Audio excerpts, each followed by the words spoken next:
በኢራኑ ጦርነት ሌላኛው ተጎጂ የሆነችው ኮንቲነንት እንግዲህ ዩሮፕ ነች። በቀናት ውስጥ ከ50% በላይ የናቹራል ጋዝ የዋጋ ንረት ገጥሟቸዋል። ብዙ ከራሽያና ዩክሬን ጦርነት በኋላ እንደምታውቁት ራሽያን ማዕቀብ ጥለውባት ከሷ መግዛት አቁሞ ነበር።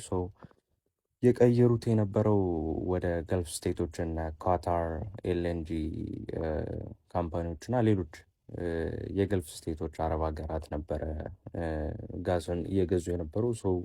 አሁን ደግሞ እነዛ የነዳጅ ማጣሪያዎች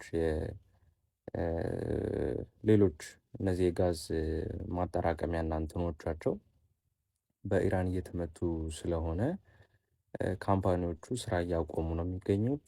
ይሄ ደግሞ የዋጋ ንረትን እየጨመረ ይገኛል። 50% ገና በዚች በጥቂት ቀናቶች ማለት ነው። there are 3 reasons ይሄንን ለምን እያደረጉ እንደሆነ ኢራኖች።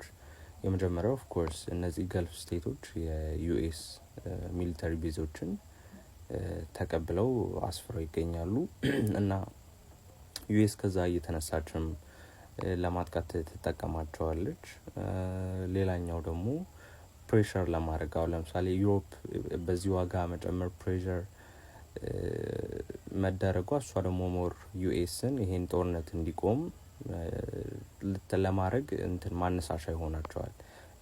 የመጨረሻው ደግሞ የሚሆነው አሜሪካ ፕራዮሪቲ የምትሰጣቸው ሀገር ለእስራኤል ነው እንጂ ለገልፍ ስቴቶች እንዳልሆነ ለማሳየት ነው ኢራን እነዚህን እርምጃዎች እየወሰደች ያለችው እንጂ ሌላ የምታገኝባቸው ኖሮ ደግሞ ይሄ ለእስራኤል ያላት ጥላቻ ለገልፍ ስቴቶች ኖሯቸው አይደለም ማለት ነው።